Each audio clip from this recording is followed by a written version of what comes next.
하시기를 바랍니다. 우리 앞뒤 옆에 계신 분들과 서로 평화 인사를 나눕니다. 주의 사랑으로 사랑합니다. 축복합니다. 사랑합니다. 축복합니다. 할렐루야. 감사합니다. 맞습니다. 제가 어린 시절을 보낸 인천의 송림동이라고 하는 곳은 바닷가에서 멀지 않았습니다. 그래서 여름이 오면 친구들과 하루 종일 바닷가에서 물놀이를 하고 또 낚시를 하고 놀았습니다. 썰물 때가 되면 갯벌로 나가서 갯지렁이를 잡습니다. 그래서 깡통에다 좀 담아놓고, 그리고 조금 기다리고 있으면 밀물이 되지요. 그래서 밀물이 밀려오기 시작하면 갯지렁이를 이제 미끼 삼아서 낚시를 시작하는 겁니다. 발목에 차 들어올 때부터 낚시를 하는데, 낚싯대려고 해야 요만한 대나무에다가 낚싯줄을 매달아서 하는 허름한 낚싯대입니다. 그런데 낚시는 정말 기가 막히게 잘 됐습니다. 아마 생각할 때 어릴 적에 그 인천 앞바다는 물반 망둥어 반, 물반 망둥어 반, 그 정도로 낚시가 잘 됐습니다. 어느 때는 열심히 낚시를 하다가 미끼가 떨어지면요, 작은 망둥어 그걸 또 끊어가지고 미끼를 써서 던져도 또 망둥어가 물고 올라올 정도로 낚시가 잘 됐습니다. 그런데 늘 경계할 게 있습니다. 열심히 낚시하다가 바닷물이 무릎을 지나 허벅지 위까지 차오르게 되면 낚시를 멈추고 물 밖으로 나갈 채비를 해야 합니다. 이 바닷물이 고랑을 따라서 차오르기 때문에 이제 허벅지만큼 올라오게 되면 그 다음부터는 물이 들어오는 게 굉장히 빨라집니다. 망둥어 낚는 재미에 물 밖으로 나갈 타임을 놓치게 되면 물살에 휩쓸려서 위험을 당할 수도 있습니다. 얼마 전에 신문의 통계를 보면서 세속의 밀물, 죄악의 밀물이 우리 주변과 교회 안으로 상당히 많이 들어왔다라고 하는 것을 알게 되었습니다. 그냥 견딜 만한 정도가 아니라 우리가 정신을 차리지 않으면 그 물살에 휩쓸려 갈 정도가 되었습니다. 사느냐 죽느냐, 이것은 비단 기독교만의 문제가 아니라 모든 종교의 문제가 되었습니다. 한국 갤럽의 조사에 의하게 되면 우리 국민들이 종교를 떠나는 현상들이 점점 빨라지고 있습니다. 어떤 종교이든, 무속이 되었든 불교가 되었든 막론하고 어떤 종교든지 믿고 있다고 하는 비율이 2004년도에는 54%였는데 17년이 지난 2021년 올해는 종교인의 인구가 40%로 감소했습니다. 그러니까 지금은요, 10명 중에 6명은 종교를 갖고 있지 않는 겁니다. 그 다음에 이 중에서 2004년도에는 20대, 30대의 종교인 비율이 47%였는데 17년 지난 올해 21년에는 20, 30대 종교인 비율이 26%로 감소했습니다. 17년 전에는 20, 30대 중에서 절반은 어느 종교인든지 가지고 있었는데 지금은요, 20, 30대 가운데서 종교를 가지고 있지 않은 사람들이 10 중에 7명 정도는 된다. 그렇게 된 것입니다. 비종교인 중에 종교를 가지고 있지 않은 사람 가운데서 호감 가는 종교가 없다라고 하는 비율이 61%, 종교가 개인 생활에서 얼마나 중요한가를 묻는 질문에 대해서 89% 정도는 종교는 중요하지 않다. 거의 90%가 그렇게 대답을 했다고 합니다. 조사기관인 한국갤럽은 2014년에는 종교인과 비종교인이 반반이었지만 2021년에는 비종교인이 60%로 중심이 기울었고 비종교인 중에서 호감 가는 종교가 없다는 사람이 갈수록 늘어나서 예전보다 신자 유입을 기대하기 어렵고 포교 활동 역시 코로나19로 여의치 않은 상황이다. 그렇게 분석을 했습니다. 종교의 쇠퇴기가 시작된 게 아니라 이미 우리 안에 깊숙이 들어왔습니다. 세속의 물고기 그만큼 강력하게 우리 주변을 채우고 있습니다. 사랑의 반대말은 미움이나 증오가 아니라 무관심이다라고 하는 말이 있습니다. 미움과 증오는 또 다른 형태의 사랑입니다. 교회를 미워하고 비난하는 것은요, 견딜 수 있습니다. 사랑하기에 미워하고 애정을 가지고 있기 때문에 비난하는 것입니다. 가장 큰 문제는 무관심입니다. 예수 관심 없어요. 교회 관심 없습니다. 영혼 구원, 지금 먹고 살기도 바빠 죽겠는데 무슨 영혼 구원입니까? 관심 없어요. 전도가 안 됩니다. 이미 믿고 있던 사람들도 이런저런 이유로 교회를 빠져나가고 신앙생활을 쉬고 있습니다. 우리의 자녀들은 어디에 있는 걸까요? 지금 이곳에 없으면 세상에 있는 겁니다. 우리가 그렇게 사랑한다고 말하는 부모님들, 남편과 아내, 자녀와 일가친척과 이웃들은 어떻게 되는 것일까요? 포도나무에 신 주님께 붙어 있지 않으면 살아있는 것 같으나 죽은 인생, 죄악으로 가득한 세상 속에서 점점 말라 죽어가고 있는 것입니다. 막연히 잘 되겠지, 그런 일은 없습니다. 아니, 설마 지옥에 가겠는가? 누구라도 지옥에 갈 수 있습니다. 예수 믿지 않으면, 죄사함 받지 않으면 그렇게 죄악 중에 죽어갈 것이고 지옥에 갈 것입니다. 멸망하게 될 것입니다.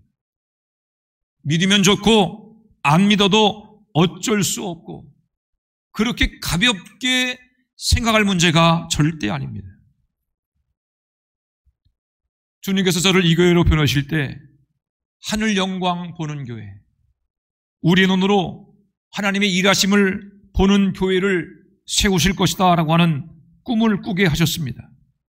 저는 하나님께서 어떻게 우리 교회를 하늘 영광을 보는 교회로 바꾸어 가실 것인가 라고 하는 것이 궁금했습니다. 최근 들어 그 의미를 깨달아가고 있습니다. 주님께서 제게 부흥에 대한 마음을 주셨습니다. 죽어가는 영혼을 살리고 낙심한 영혼들을 회복해야 하라는 그런 생각을 주셨습니다. 세상의 통계를 보면 부흥은 어림도 없습니다. 이미 세속의 물결, 세상의 죄악이 우리 안방을 점령했습니다. 성적인 타락의 물결과 황금만능의 물결이 가정과 이웃들을 집어삼키고 있습니다. 다른 사람이 어찌되든지 간에 나만 즐겁고 나만 기쁘고 나만 배부르면 된다고 하는 이 극도의 이기주의가 팽배해 있습니다. 누구의 책임인가를 따져보자는 것이 아니라 지금 우리가 처한 현실이 그렇다는 겁니다. 주님이 일찍이 예언하신 것처럼 불법이 성한 시대에 사랑이 식어짐으로 다투고 분쟁하는 세상, 약육강식의 그런 정글 같은 세상이 되고 있습니다. 죄가 이기고 악한 마귀가 이긴 것처럼 그렇게 보입니다. 역설적이지만 절망적인 상황이기 때문에 우리는 부흥을 꿈꾸어야 합니다. 주님이 아니고는 주님이 아니고는 부흥이 아니고는 살 길이 없고 회복될 길이 없기 때문에 우리는 부흥을 꿈꾸어야 합니다. 부흥은 오직 하나님만으로 가능합니다. 인간의 절망에서 시작되는 하나님의 부흥, 그것이 오늘 우리가 본문을 읽은 이유입니다. 오늘 본문은 바벨론에 포로 잡혀갔던 이스라엘 백성들을 향한 하나님의 말씀입니다.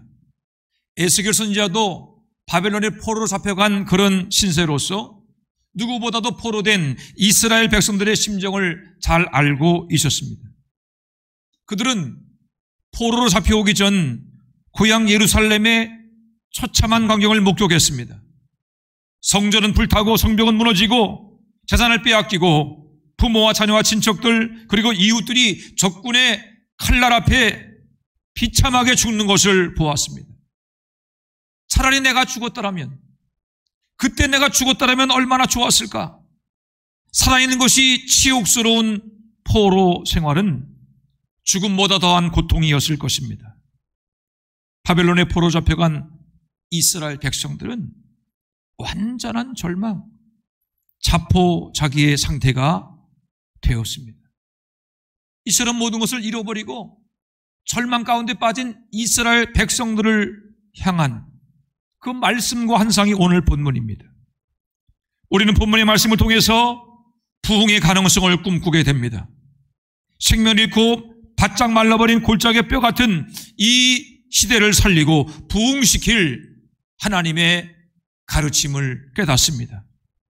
첫째로 하나님을 인정해야 부흥할 수 있습니다.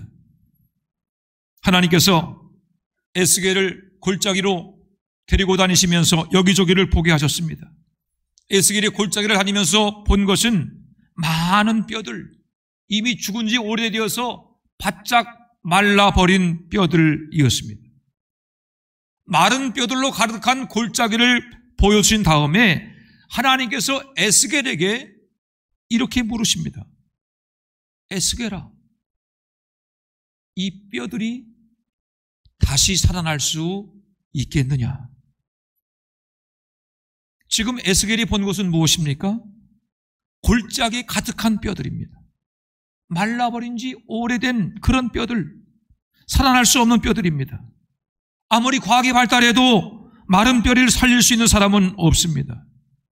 그 흉측한 모습을 보며 부흥을 꿈꿀 수 있는 사람은 없습니다. 그런데 하나님께서 물으십니다. 에스겔아, 이 뼈들이 다시 살아나겠느냐? 여러분, 에스겔이 바보입니까? 하나님이 잘못 물으신 것입니까? 아닙니다. 하나님께서 그렇게 물으실 때는 다 이유가 있습니다. 이 뼈들이 살아나겠느냐라고 하는 질문에는 하나님께서 마른 뼈처럼 죽어버린 이스라엘 백성들을 다시 살려내겠다고 하는 하나님의 뜻이 포함되어져 있습니다. 하나님은 지금 마른 뼈들을 살려내려고 하십니다. 인간의 생각과 노력과 수고로 불가능한 그 일을 이루심으로 하나님의 하나님 되심을 온 세상에 드러내려 하십니다. 11절을 보면 이 마른 뼈들은 바벨론의 포로로 잡혀온 이스라엘 백성들을 상징합니다. 나라가 망하고 재산은 빼앗기고 사랑하는 가족은 죽고 흩어지고 게다가 먼 이국 땅 원수의 나라 바벨론의 포로로 끌려왔으니 얼마나 그 마음이 힘들었겠습니까? 완전한 절망, 바늘구멍만한 희망도 찾아볼 수 없게 되었습니다. 사람이 절망이 크면 삶의 이유를 잃어버리게 됩니다. 살아갈 이유를 잃어버린 이스라엘 백성들은 더 이상 하나님을 찾지 않았습니다. 하나님을 잊어가고 있었습니다. 하나님께서 이런 이스라엘 백성들을 다시 살려내고 회복시키려 하십니다.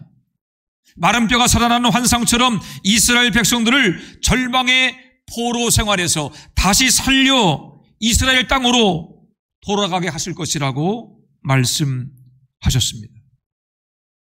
그렇게 보면 에스겔 선지자에게 던진 하나님의 질문은 결코 사소한 것이 아닙니다. 이 뼈들이 살아나겠느냐? 그냥 지나쳐버릴 수 있는 한 문장이지만 이 뼈들이 살아나겠느냐? 이 질문이야말로 희망을 잃어버리고 마른 뼈까지 죽어버린 이스라엘 백성들을 살리고 부흥케 하실 하나님의 위대한 계획을 담고 있는 질문이었던 것입니다. 이 뼈들이 살아나겠느냐? 그 질문으로 부흥이 시작되고, 이 뼈들이 살아나겠느냐? 그 질문으로 하나님의 구원 계획이 드러나게 되었습니다. 설교를 준비하며 에스겔에게 던진 하나님의 질문을 묵상하다가 제가 깨달은 것이 있습니다. 하나님이 주신 생각은 버릴 것이 없다라고 하는 것입니다. 에스겔에게 던져진 하나님의 질문처럼 하나님께서 우리의 생각 속에, 우리 마음 속에 툭 던져주시는 질문이나 어떤 생각들이 있습니다. 여러분 그런 경험이 있으시죠? 누군가를 만날 때, 어떤 일을 하고자 할 때 갑자기 머릿속에 떠오르는 어떤 생각들, 어떤 질문들, 그런 것들이 우리에게 있습니다. 그냥 사소하게 지나치면 그 생각은 아무 일 없이 지나갑니다. 그러나 믿음으로 그 질문이나 생각을 붙잡으면 하나님께서 그 생각을 통해서 일하기 시작하십니다. 제가 이 말씀을 드리는 이유가 있습니다. 하나님께서 이곳에 부임하기 전에 제게 내가 믿으면 하나님의 영광을 보게 될 것이다 라고 하는 생각을 주셨고, 지금 이 즈음에 부흥에 대한 생각을 주셨다라고 하는 말씀을 드렸습니다. 여러분은 어떻게 생각하십니까?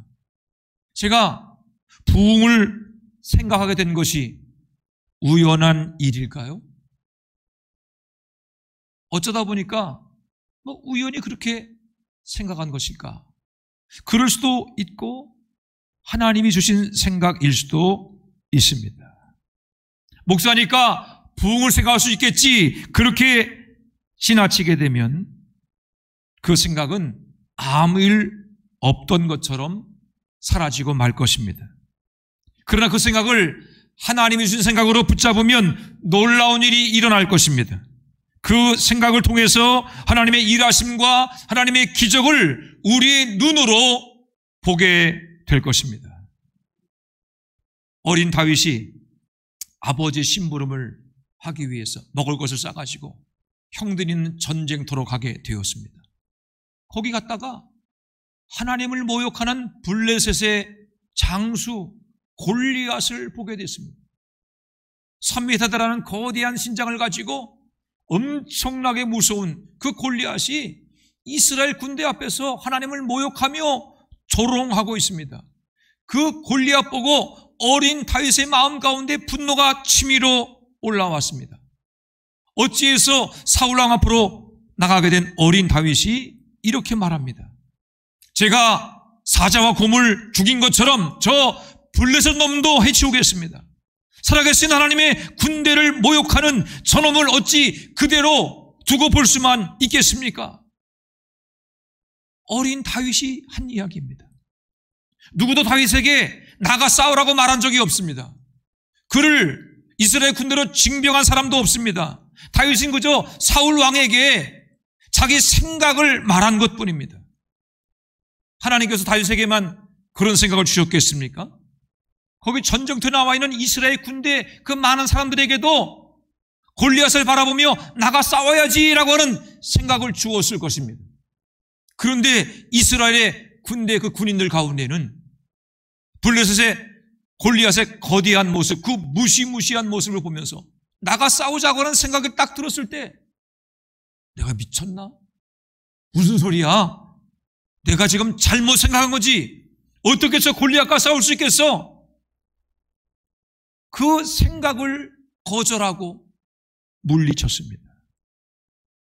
어린 다윗 외에는 아무도 하나님이 주신 생각에 순종하지 않았습니다. 결국 골리앗을 물리치는 그 영광은 하나님을 인정하고 하나님 주신 생각에 순종한 어린 다윗에게로 돌아갔습니다. 하나님께서 제게만 부흥을 생각해 하신 것이 아닙니다. 장로님 중에 한 분도 횡성교회 갔다가 아니 횡성 이 작은 횡성읍에도 1000명 넘는 이런 횡성감리교회가 있는데 우리 교회도 얼마든지 1000명 넘는 교회가 되지 않겠나, 그런 생각을 한 적이 있다고 제게 말씀을 했습니다. 남의 얘기 같아요, 여러분. 여러분, 숫자가 중요한 게 아닙니다. 이 즈음에 부흥을 꿈꾸게 하셨다는 것이 중요합니다. 더 중요한 것은 우리 주변에 몸된 교회 안에 부흥을 꿈꾸며 소망하며 갈망하며 기도하는 사람들이 점점 더 늘어나고 있다는 사실입니다.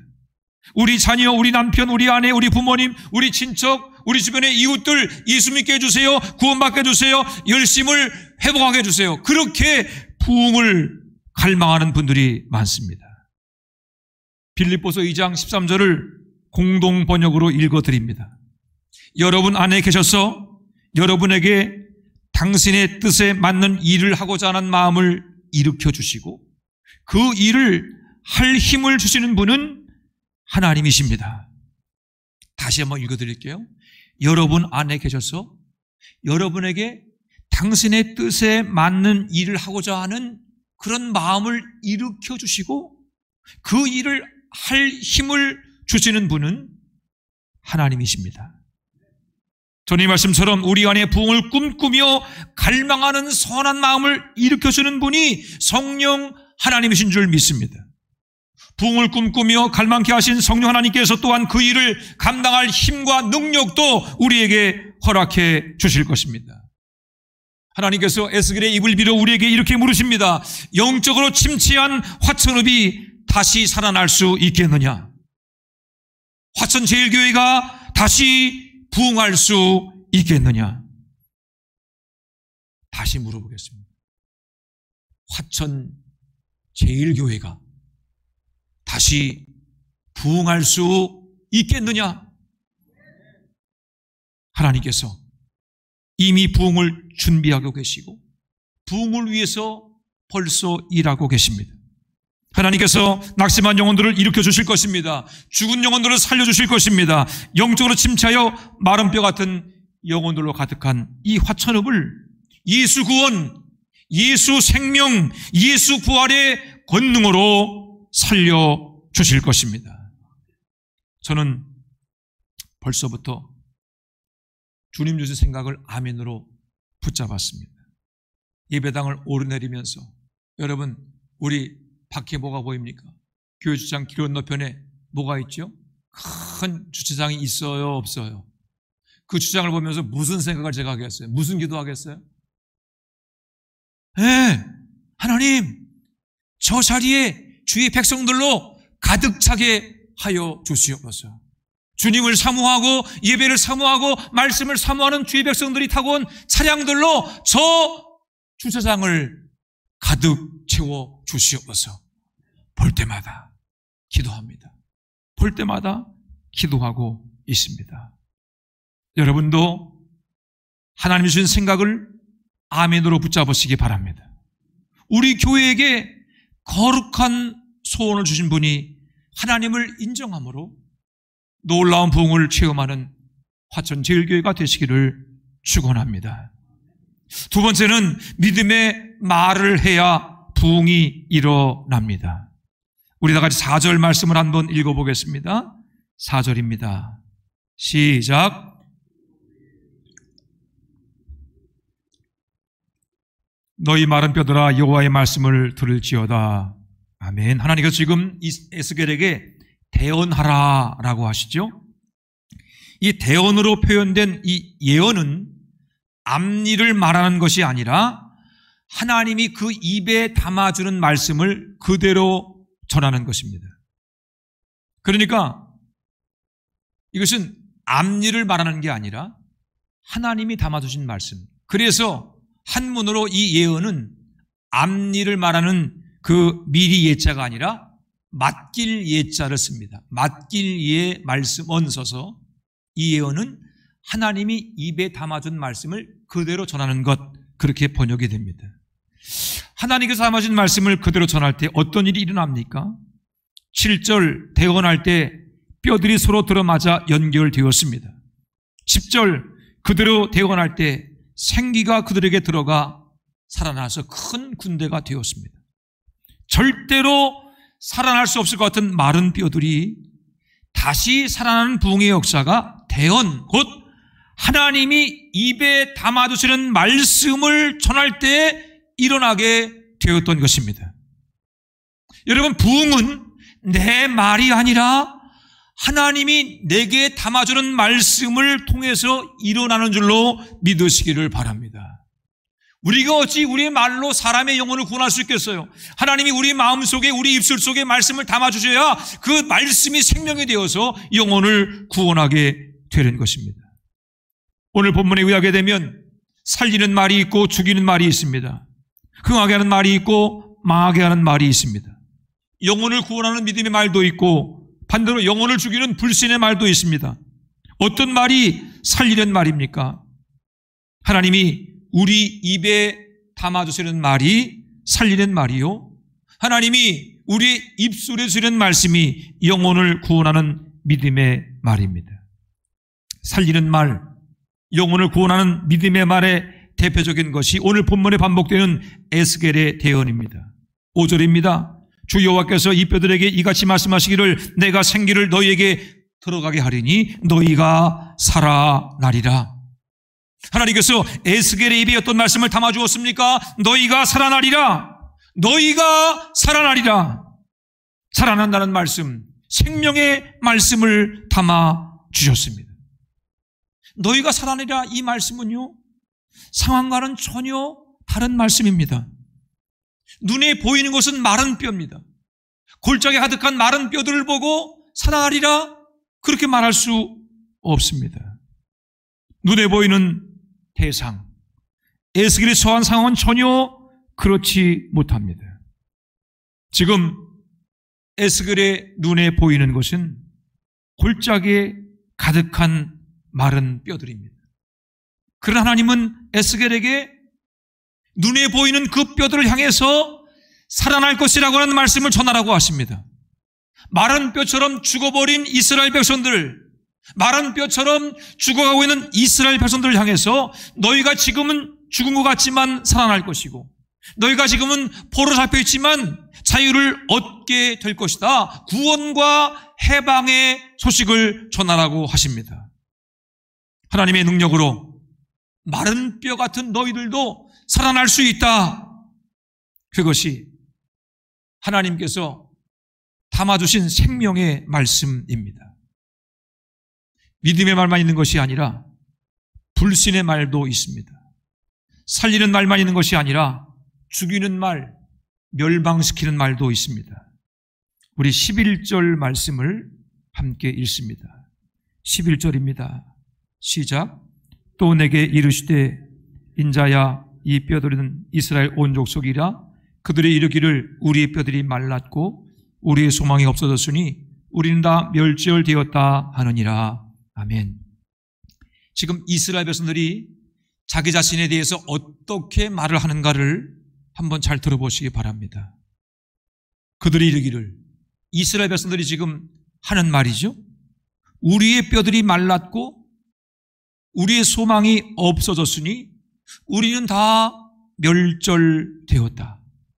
이 한 문장에 무려 3번이나 부정적인 단어가 사용되고 있습니다. 말랐다, 소망이 없다, 멸절되었다. 여러분, 지금 이스라엘 백성이 죽었습니까? 끝장났습니까? 도무지 살아날 소망이 없습니까? 아닙니다. 자기들이 자기들을 볼 때 그렇다는 겁니다. 자신들의 처지가 너무나 비관적이고 절망적이라고 하는 것입니다. 나라는 망하고 포로 잡혀온 신세다 보니까 자신의 절망적인 상황들을 깊이 생각하다 보니까 살았지만 죽은 것 같고 숨쉬고 있지만 희망이 보이지 않는 완전히 말라 비틀어진 그런 인생이 되었다는 것입니다. 바벨론의 포로는 똑같은 상황입니다. 하나님께서 에스겔에게 보여주신 그 마른 뼈가 가득한 골짜기의 상황과 이스라엘 백성들이 스스로를 돌아본 그 절망적인 상황은 똑같습니다. 그런데 하나님이 에스겔에게 담아주신 말씀과 이스라엘 백성들의 말은 다릅니다. 달라도 보통 다른 것이 아니라 하늘과 땅만큼 다릅니다. 왜 이스라엘 백성들이 이렇게 비관적이 되었습니까? 하나님의 백성, 선택받은 주의 자녀들이 왜 입만 열면 말랐다, 소망이 없다, 멸절되었다, 그렇게 말하는 절망적인 인생들이 되었습니까? 하나님을 떠났기 때문입니다. 하나님 말씀에 불순종했기 때문입니다. 일찍이 아브라함을 통해서 주신 약속의 말씀을 따라 살지 않고 세상의 욕심만 따라 살아왔기 때문입니다. 혹 우리의 입에서도 긍정이 아니라 부정적인 말, 믿음이 아니라 불신의 말, 소망의 말이 아니라 절망의 말이 나오고 있다면 그것은 우리의 신앙에 뭔가 문제가 있는 것입니다. 우리의 믿음에 적신호가 켜진 것입니다.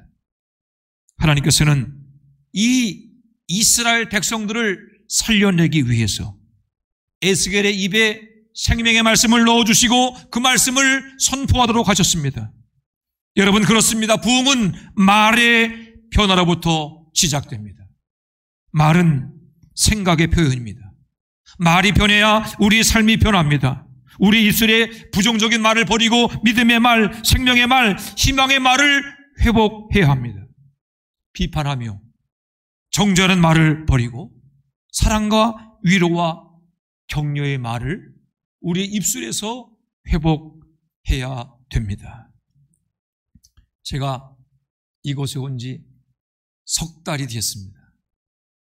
굉장히 오래된 것 같은데 석 달 됐어요. 제가 지난 석 달 동안에 신방하면서 여러 성도님들을 만났습니다. 많은 교도를 만나고 교제하고 또 식사하며 대화를 나누었습니다. 여러분들이 또 저를 찾아와서 교회 사정과 또 목회자에 대한 이야기들, 또 이런저런 교인들에 대한 이야기를 해 주셨습니다. 교회 사정을 파악하는 데 많이 도움이 되었어요. 근데 여러분, 대답은 하지 마시고 듣기만 하세요. 제가 많은 성도들을 만나면서 들은 그 많은 이야기 가운데서 긍정적인 말이 많았을까요? 부정적인 말이 많았을까요? 대답하지 마세요. 여러분, 믿음의 말이 많았겠어요? 불신의 말이 많았겠어요? 대답하지 마세요. 여러분, 칭찬과 격려의 말이 많았겠어요? 비판과 정죄의 말이 많았겠어요? 우리가 낙심한 영혼들을 회복시키고 죽어가는 영혼을 살리는 부흥하는 교회가 되려면 가장 먼저 우리 말이 변화되어야 합니다.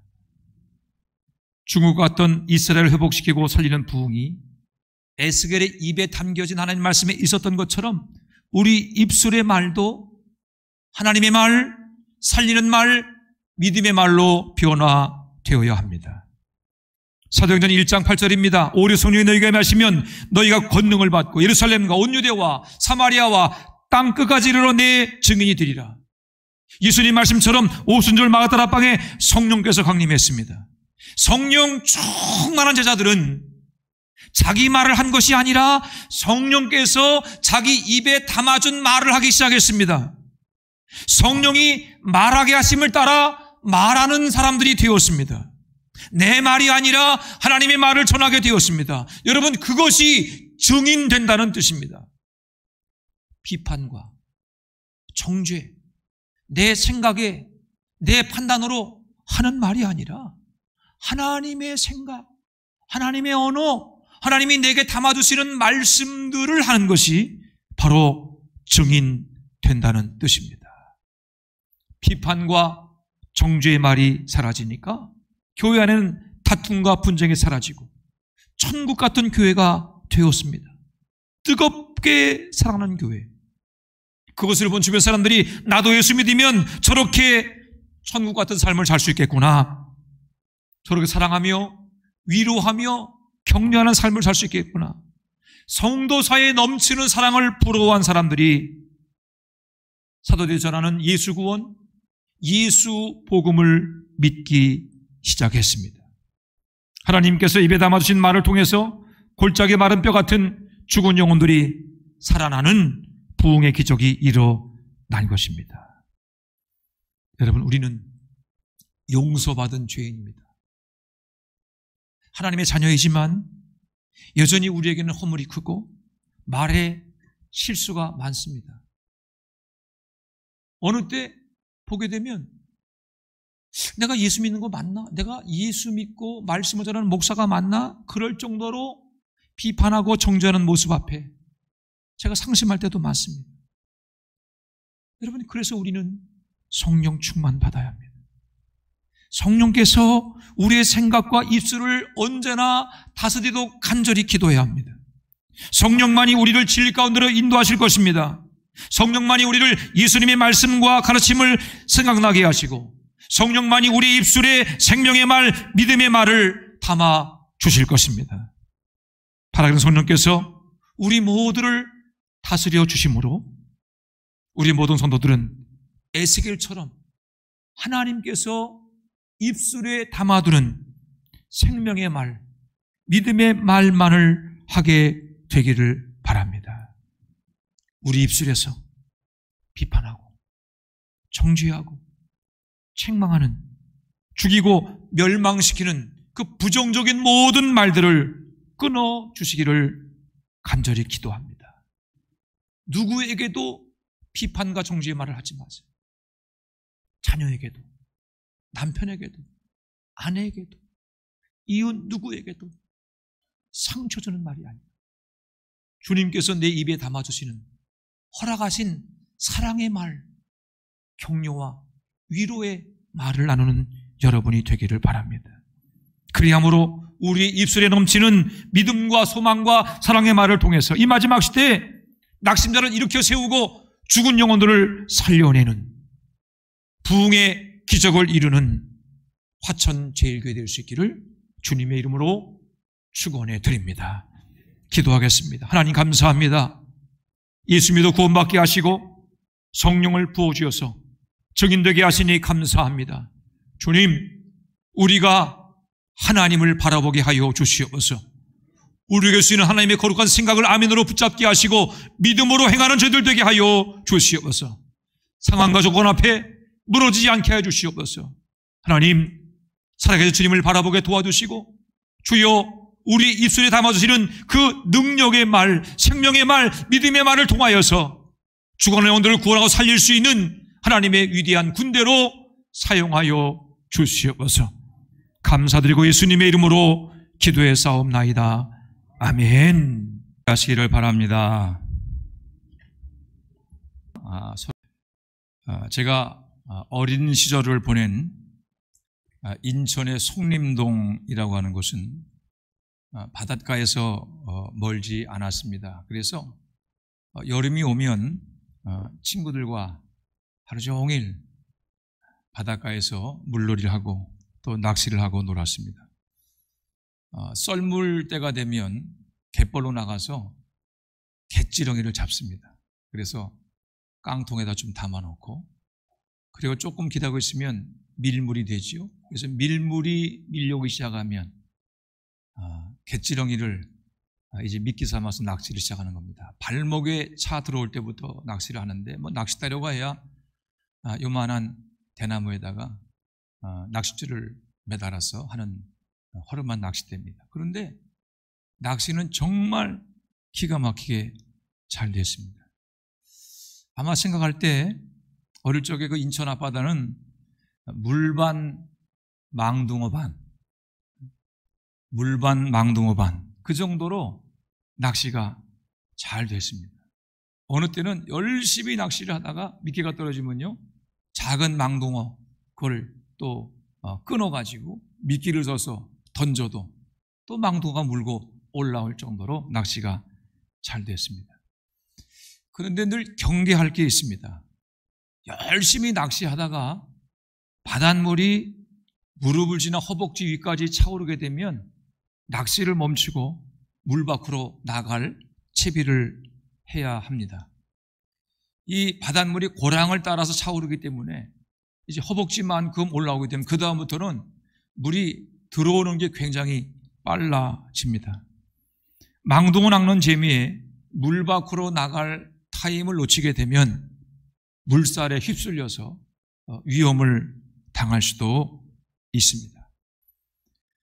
얼마 전에 신문의 통계를 보면서 세속의 밀물, 죄악의 밀물이 우리 주변과 교회 안으로 상당히 많이 들어왔다라고 하는 것을 알게 되었습니다. 그냥 견딜 만한 정도가 아니라 우리가 정신을 차리지 않으면 그 물살에 휩쓸려 갈 정도가 되었습니다. 사느냐 죽느냐 이것은 비단 기독교만의 문제가 아니라 모든 종교의 문제가 되었습니다. 한국 갤럽의 조사에 의하게 되면 우리 국민들이 종교를 떠나는 현상들이 점점 빨라지고 있습니다. 어떤 종교이든 무속이 되었든 불교가 되었든 막론하고 어떤 종교든지 믿고 있다고 하는 비율이 2004년도에는 54%였는데 17년이 지난 2021년 올해는 종교인의 인구가 40%로 감소했습니다. 그러니까 지금은요 10명 중에 6명은 종교를 갖고 있지 않는 겁니다. 그 다음에 이 중에서 2004년도에는 20대, 30대의 종교인 비율이 47%였는데 17년 지난 올해 21년에는 20, 30대 종교인 비율이 26%로 감소했습니다. 17년 전에는 20, 30대 중에서 절반은 어느 종교인든지 가지고 있었는데 지금은요 20, 30대 가운데서 종교를 가지고 있지 않은 사람들이 10 중에 7명 정도는 된다. 그렇게 된 것입니다. 비종교인 중에 종교를 가지고 있지 않은 사람 가운데서 호감 가는 종교가 없다라고 하는 비율이 61%, 종교가 개인 생활에서 얼마나 중요한가를 묻는 질문에 대해서 89% 정도는 종교는 중요하지 않다. 거의 90%가 그렇게 대답을 했다고 합니다. 조사기관인 한국갤럽은 2014년에는 종교인과 비종교인이 반반이었지만 2021년에는 비종교인이 60%로 중심이 기울었고 비종교인 중에서 호감 가는 종교가 없다는 사람이 갈수록 늘어나서 예전보다 신자 유입을 기대하기 어렵고 포교 활동 역시 코로나19로 여의치 않은 상황이다. 그렇게 분석을 했습니다. 종교의 쇠퇴기가 시작된 게 아니라 이미 우리 안에 깊숙이 들어왔습니다. 세속의 물고기 그만큼 강력하게 우리 주변을 채우고 있습니다. 사랑의 반대말은 미움이나 증오가 아니라 무관심이다라고 하는 말이 있습니다. 미움과 증오는 또 다른 형태의 사랑입니다. 교회를 미워하고 비난하는 것은요 견딜 수 있습니다. 사랑하기에 미워하고 애정을 가지고 있기 때문에 비난하는 것입니다. 가장 큰 문제는 무관심입니다. 예수 관심 없어요. 교회 관심 없습니다. 영혼 구원, 지금 먹고 살기도 바빠 죽겠는데 무슨 영혼 구원입니까? 관심 없어요. 전도가 안 됩니다. 이미 믿고 있던 사람들도 이런저런 이유로 교회를 빠져나가고 신앙생활을 쉬고 있습니다. 우리의 자녀들은 어디에 있는 걸까요? 지금 이곳에 없으면 세상에 있는 겁니다. 우리가 그렇게 사랑한다고 말하는 부모님들, 남편과 아내, 자녀와 일가친척과 이웃들은 어떻게 되는 것일까요? 포도나무에 신 주님께 붙어 있지 않으면 살아있는 것 같으나 죽은 인생, 죄악으로 가득한 세상 속에서 점점 말라 죽어가고 있는 것입니다. 막연히 잘 되겠지 그런 일은 없습니다. 설마 지옥에 가겠는가? 누구라도 지옥에 갈 수 있습니다. 예수 믿지 않으면, 죄사함 받지 않으면 그렇게 죄악 중에 죽어갈 것이고 지옥에 갈 것입니다. 멸망하게 될 것입니다. 믿으면 좋고 안 믿어도 어쩔 수 없고 그렇게 가볍게 생각할 문제가 절대 아닙니다. 주님께서 저를 이 교회로 보내실 때 하늘 영광 보는 교회, 우리 눈으로 하나님의 일하심을 보는 교회를 세우실 것이다 라고 하는 꿈을 꾸게 하셨습니다. 저는 하나님께서 어떻게 우리 교회를 하늘 영광을 보는 교회로 바꾸어 가실 것인가 라고 하는 것이 궁금했습니다. 최근 들어 그 의미를 깨달아가고 있습니다. 주님께서 제게 부흥에 대한 마음을 주셨습니다. 죽어가는 영혼을 살리고 낙심한 영혼들을 회복해야 하라는 그런 생각을 주셨습니다. 세상의 통계를 보면 부흥은 어림도 없습니다. 이미 세속의 물결, 세상의 죄악이 우리 안방을 점령했습니다. 성적인 타락의 물결과 황금만능의 물결이 가정과 이웃들을 집어삼키고 있습니다. 다른 사람이 어찌되든지 간에 나만 즐겁고 나만 기쁘고 나만 배부르면 된다고 하는 이 극도의 이기주의가 팽배해 있습니다. 누구의 책임인가를 따져보자는 것이 아니라 지금 우리가 처한 현실이 그렇다는 겁니다. 주님이 일찍이 예언하신 것처럼 불법이 성한 시대에 사랑이 식어짐으로 다투고 분쟁하는 세상, 약육강식의 그런 정글 같은 세상이 되고 있습니다. 죄가 이기고 악한 마귀가 이긴 것처럼 그렇게 보입니다. 역설적이지만 절망적인 상황이기 때문에 우리는 부흥을 꿈꾸어야 합니다. 주님이 아니고는 주님이 아니고는 부흥이 아니고는 살 길이 없고 회복될 길이 없기 때문에 우리는 부흥을 꿈꾸어야 합니다. 부흥은 오직 하나님만으로 가능합니다. 인간의 절망에서 시작되는 하나님의 부흥, 그것이 오늘 우리가 본문을 읽은 이유입니다. 오늘 본문은 바벨론에 포로 잡혀갔던 이스라엘 백성들을 향한 하나님의 말씀입니다. 에스겔 선지자도 바벨론에 포로로 잡혀간 그런 신세로서 누구보다도 포로된 이스라엘 백성들의 심정을 잘 알고 있었습니다. 그들은 포로로 잡혀오기 전 고향 예루살렘의 처참한 광경을 목격했습니다. 성전은 불타고 성벽은 무너지고 재산을 빼앗기고 부모와 자녀와 친척들 그리고 이웃들이 적군의 칼날 앞에 비참하게 죽는 것을 보았습니다. 차라리 내가 죽었더라면, 그때 내가 죽었더라면 얼마나 좋았을까? 살아있는 것이 치욕스러운 포로 생활은 죽음보다 더한 고통이었을 것입니다. 바벨론에 포로 잡혀간 이스라엘 백성들은 완전한 절망, 자포자기의 상태가 되었습니다. 이처럼 모든 것을 잃어버리고 절망 가운데 빠진 이스라엘 백성들을 향한 그 말씀과 환상이 오늘 본문입니다. 우리는 본문의 말씀을 통해서 부흥의 가능성을 꿈꾸게 됩니다. 생명을 잃고 바짝 말라버린 골짜기의 뼈 같은 이 시대를 살리고 부흥시킬 하나님의 가르침을 깨닫습니다. 첫째로 하나님을 인정해야 부흥할 수 있습니다. 하나님께서 에스겔을 골짜기로 데리고 다니시면서 여기저기를 보게 하셨습니다.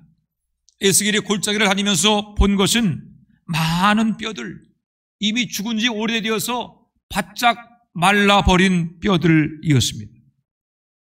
마른 뼈들로 가득한 골짜기를 보여주신 다음에 하나님께서 에스겔에게 이렇게 물으십니다. 에스겔아, 이 뼈들이 다시 살아날 수 있겠느냐? 지금 에스겔이 본 것은 무엇입니까? 골짜기 가득한 뼈들입니다. 말라버린 지 오래된 그런 뼈들, 살아날 수 없는 뼈들입니다. 아무리 과학이 발달해도 마른 뼈를 살릴 수 있는 사람은 없습니다. 그 흉측한 모습을 보며 부흥을 꿈꿀 수 있는 사람은 없습니다. 그런데 하나님께서 물으십니다. 에스겔아, 이 뼈들이 다시 살아나겠느냐?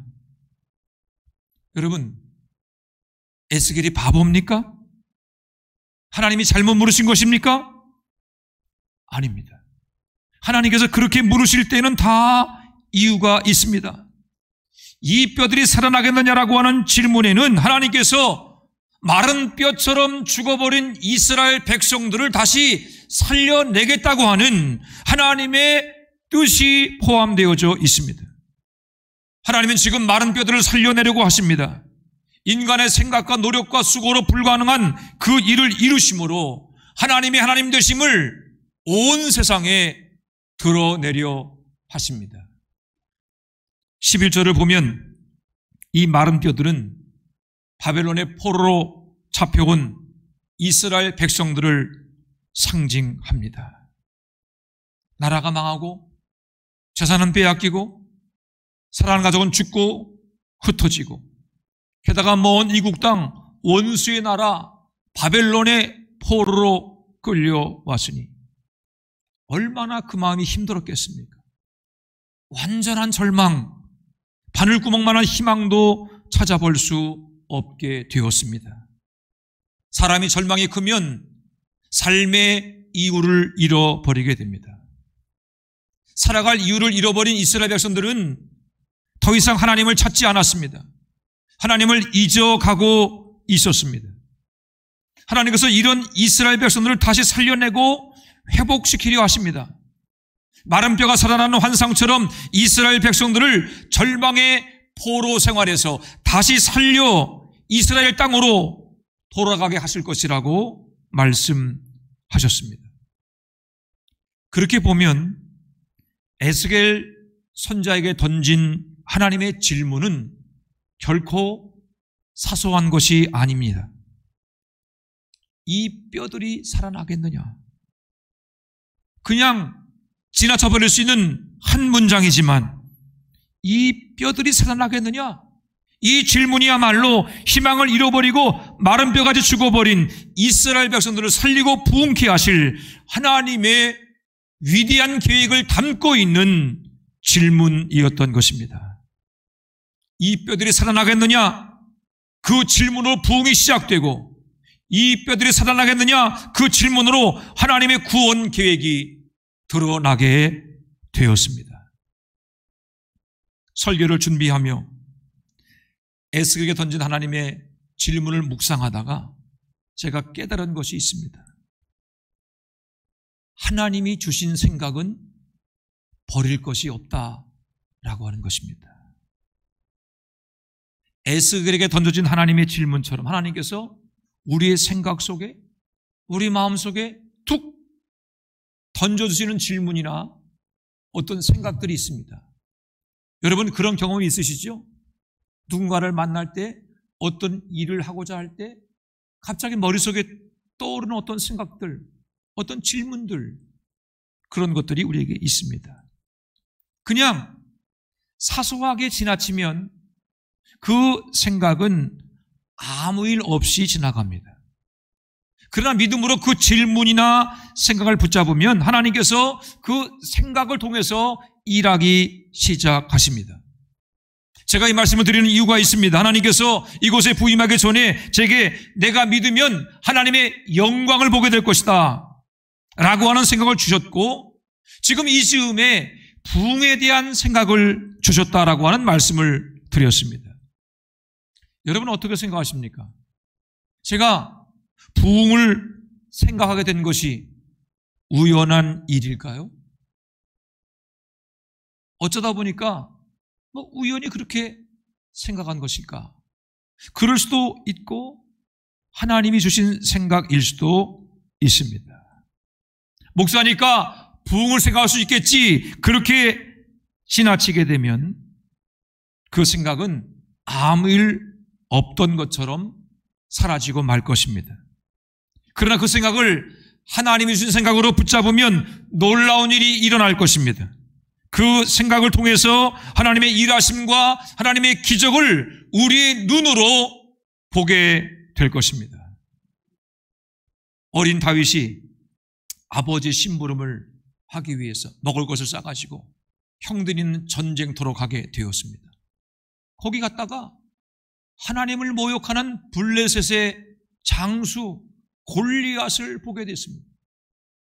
3m라는 거대한 신장을 가지고 엄청나게 무서운 그 골리앗이 이스라엘 군대 앞에서 하나님을 모욕하며 조롱하고 있습니다.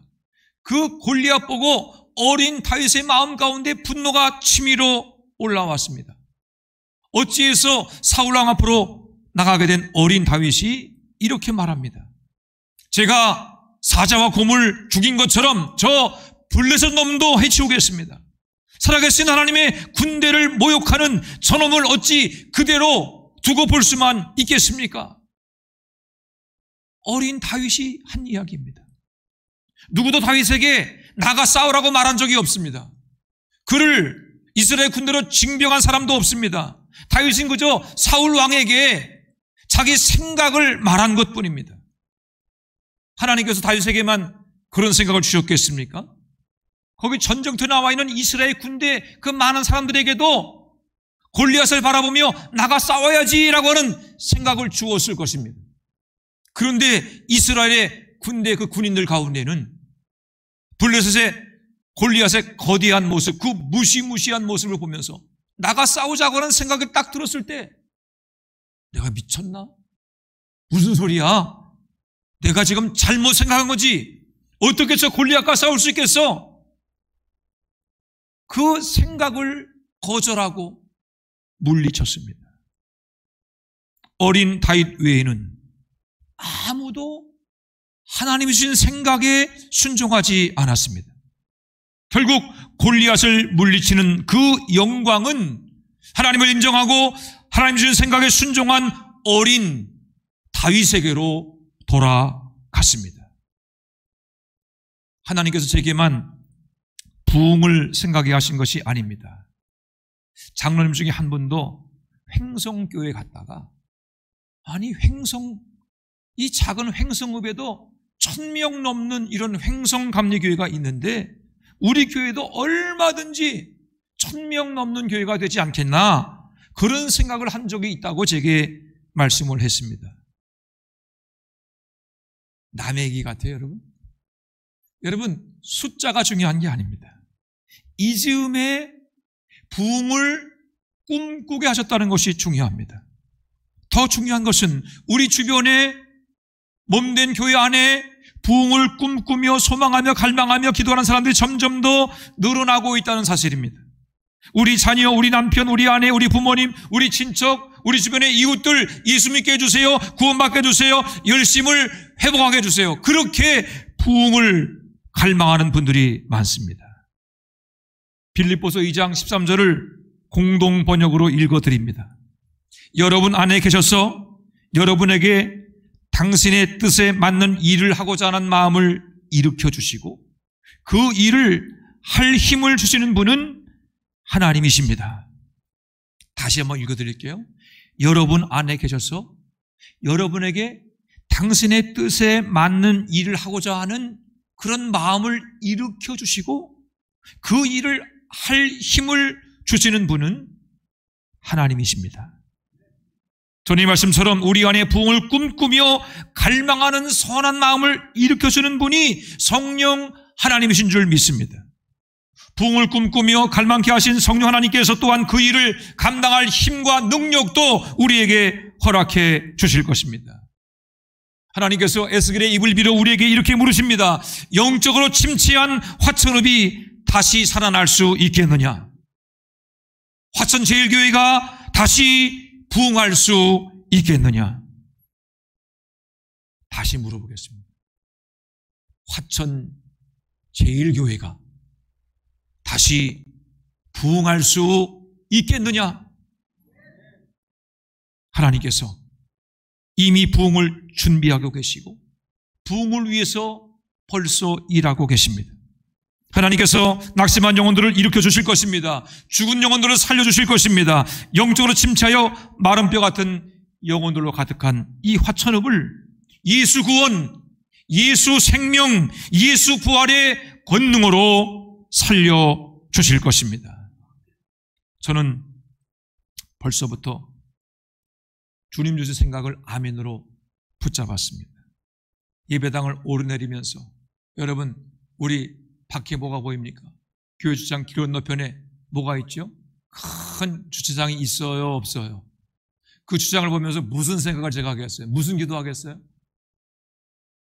네, 하나님, 저 자리에 주의 백성들로 가득 차게 하여 주시옵소서. 주님을 사모하고 예배를 사모하고 말씀을 사모하는 주의 백성들이 타고 온 차량들로 저 주차장을 가득 채워 주시옵소서. 볼 때마다 기도합니다. 볼 때마다 기도하고 있습니다. 여러분도 하나님이 주신 생각을 아멘으로 붙잡으시기 바랍니다.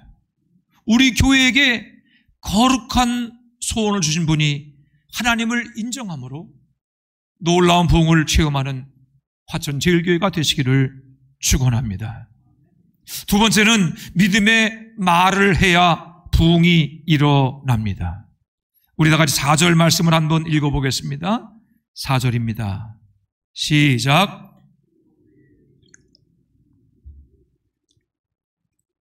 너희 마른 뼈들아 여호와의 말씀을 들을지어다.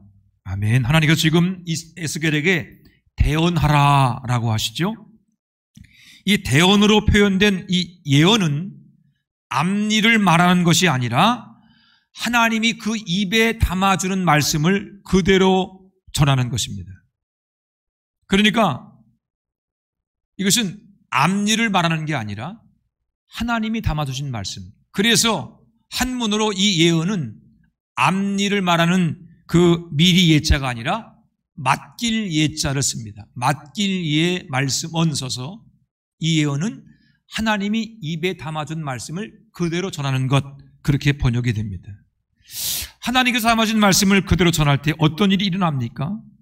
7절 대언할 때 뼈들이 서로 들어맞아 연결되었습니다.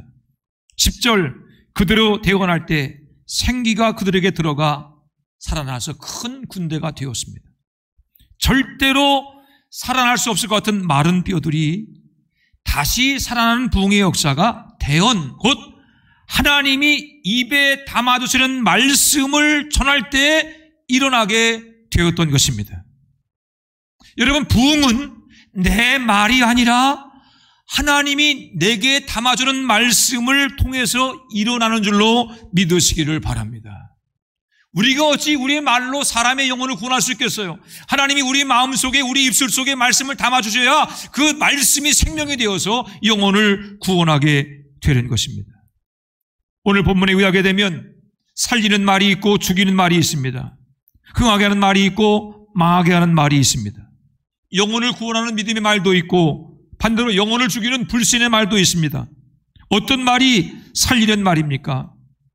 하나님이 우리 입에 담아주시는 말이 살리는 말이요, 하나님이 우리 입술에 주시는 말씀이 영혼을 구원하는 믿음의 말입니다. 살리는 말, 영혼을 구원하는 믿음의 말의 대표적인 것이 오늘 본문에 반복되는 에스겔의 대언입니다. 5절입니다.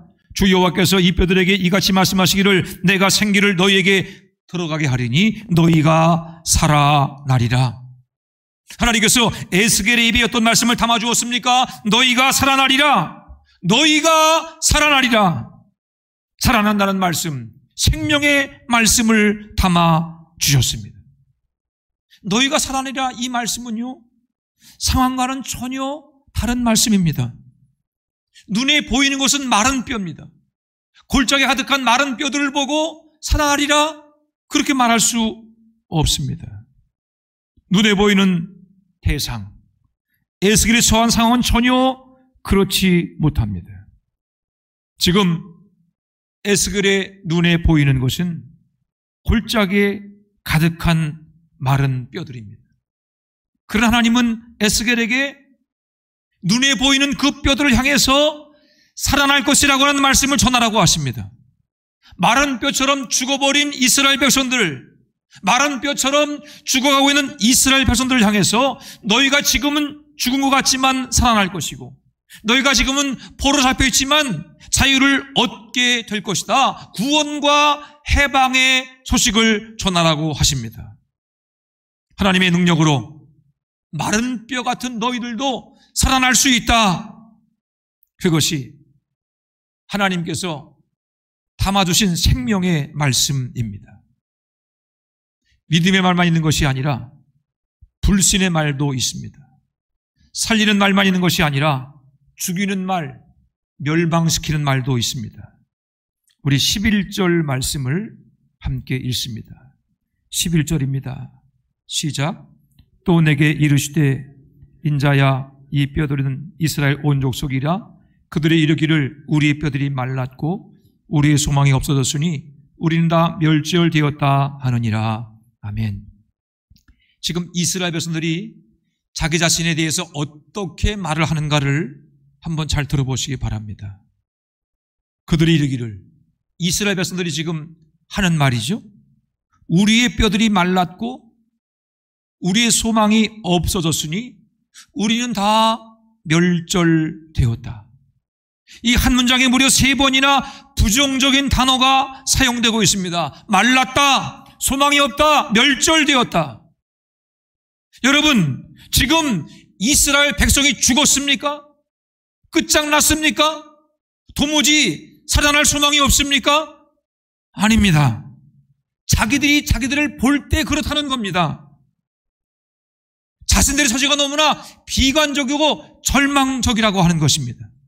나라는 망하고 포로로 잡혀온 신세이다 보니까 자신의 절망적인 상황들을 깊이 생각하다 보니까 살았지만 죽은 것 같고 숨쉬고 있지만 희망이 보이지 않는 완전히 말라 비틀어진 그런 인생이 되었다는 것입니다.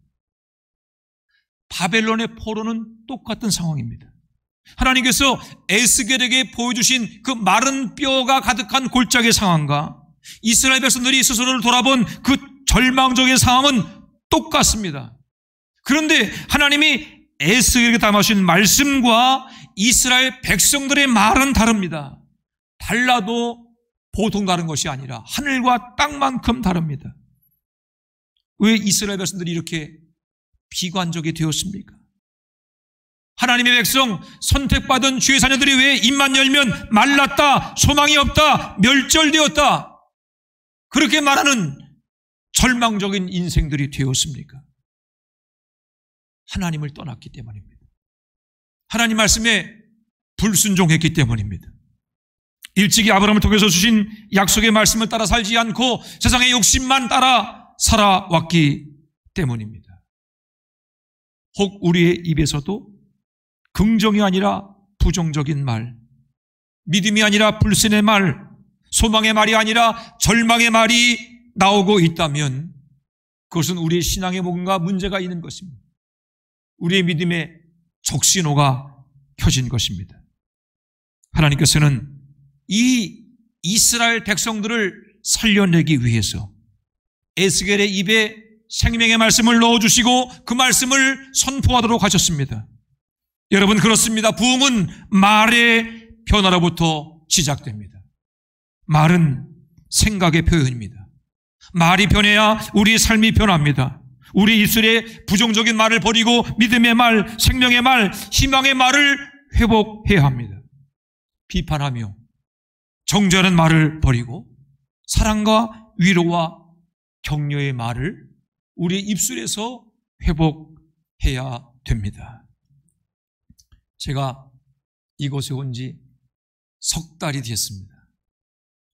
굉장히 오래된 것 같은데 석 달 됐어요.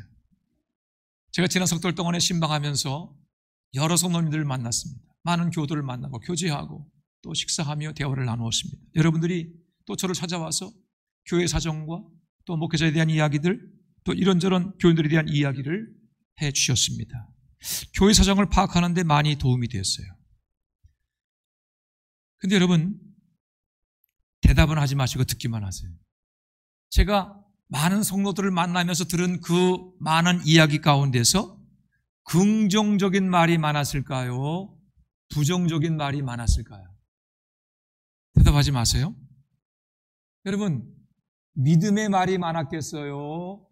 불신의 말이 많았겠어요? 대답하지 마세요. 여러분, 칭찬과 격려의 말이 많았겠어요? 비판과 정죄의 말이 많았겠어요? 우리가 낙심한 영혼들을 회복시키고 죽어가는 영혼을 살리는 부흥하는 교회가 되려면 가장 먼저 우리 말이 변화되어야 합니다.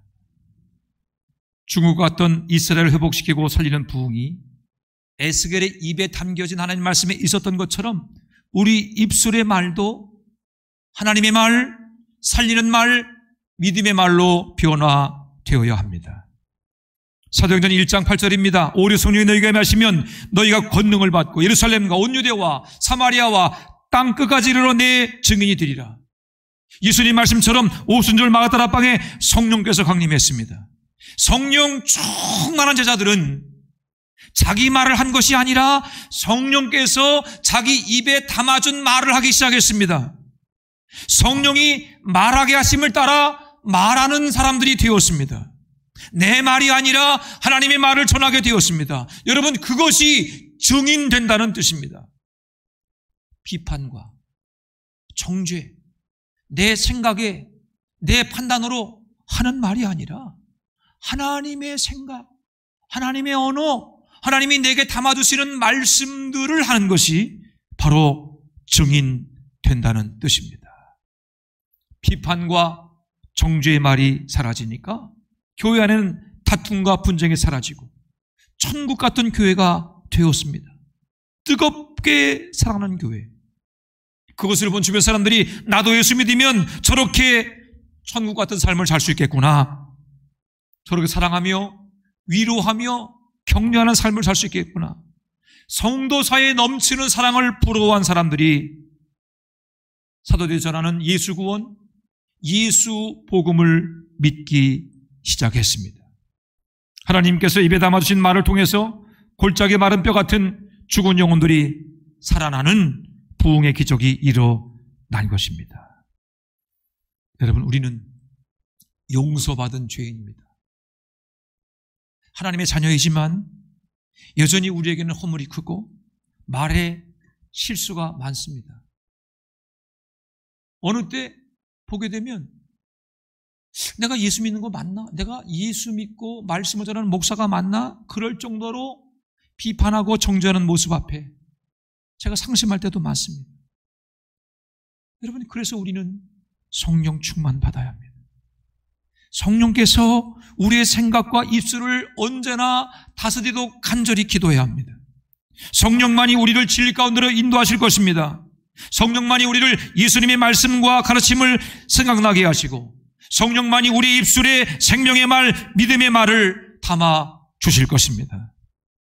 살아계신 성령께서 우리 모두를 다스려 주심으로 우리 모든 성도들은 에스겔처럼 하나님께서 입술에 담아두는 생명의 말, 믿음의 말만을 하게 되기를 바랍니다. 우리 입술에서 비판하고 정죄하고 책망하는, 죽이고 멸망시키는 그 부정적인 모든 말들을 끊어주시기를 간절히 기도합니다. 누구에게도 비판과 정죄의 말을 하지 마세요. 자녀에게도, 남편에게도, 아내에게도, 이웃 누구에게도 상처 주는 말이 아니에요. 주님께서 내 입에 담아주시는 허락하신 사랑의 말, 격려와 위로의 말을 나누는 여러분이 되기를 바랍니다. 그리함으로 우리의 입술에 넘치는 믿음과 소망과 사랑의 말을 통해서 이 마지막 시대에 낙심자를 일으켜 세우고 죽은 영혼들을 살려내는 부흥의 기적을 이루는 화천 제일교회 될 수 있기를 주님의 이름으로 축원해 드립니다. 기도하겠습니다. 하나님 감사합니다. 예수 믿어 구원받게 하시고 성령을 부어주셔서 증인되게 하시니 감사합니다. 주님, 우리가 하나님을 바라보게 하여 주시옵소서. 우리에게 쓰이는 하나님의 거룩한 생각을 아멘으로 붙잡게 하시고 믿음으로 행하는 저희들 되게 하여 주시옵소서. 상황과 조건 앞에 무너지지 않게 해 주시옵소서. 하나님, 살아계신 주님을 바라보게 도와주시고 주여, 우리 입술에 담아주시는 그 능력의 말, 생명의 말, 믿음의 말을 통하여서 죽어가는 영혼들을 구원하고 살릴 수 있는 하나님의 위대한 군대로 사용하여 주시옵소서. 감사드리고 예수님의 이름으로 기도해 싸움나이다. 아멘.